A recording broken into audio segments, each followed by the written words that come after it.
The last library. The library was supposed to be empty. That's what everyone said after the lights in the city began to flicker and the screens replaced paper. Books were declared inefficient. Stories were compressed into summaries, then into keywords, then into silence. One by one, libraries closed, their doors locked and forgotten.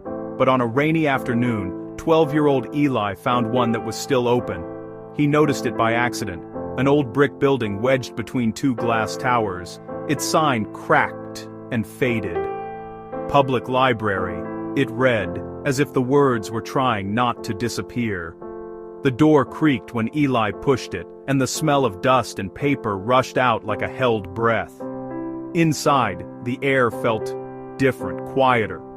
He stepped between tall shelves stacked with books of every size. Some were torn, some clean, some so old they looked like they might crumble if touched. Eli ran his fingers along the spines, amazed that so many stories still existed in one place. People don't come here anymore. Eli jumped. They say everything worth knowing is online. But knowing isn't the same as understanding. Eli didn't know what to say, so he picked up a book.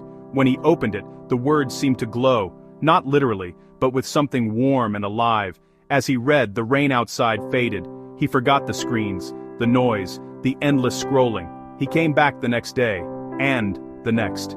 The woman taught him how to read slowly, how to imagine, how to sit with a story instead of rushing through it.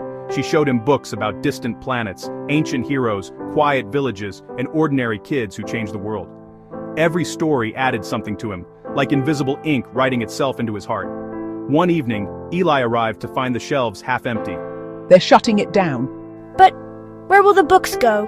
Where they always go. She handed him a worn backpack. Inside were several books, not many, but enough. Stories survive when someone carries them. Tell them, share them, remember them. The next day, the building was boarded up.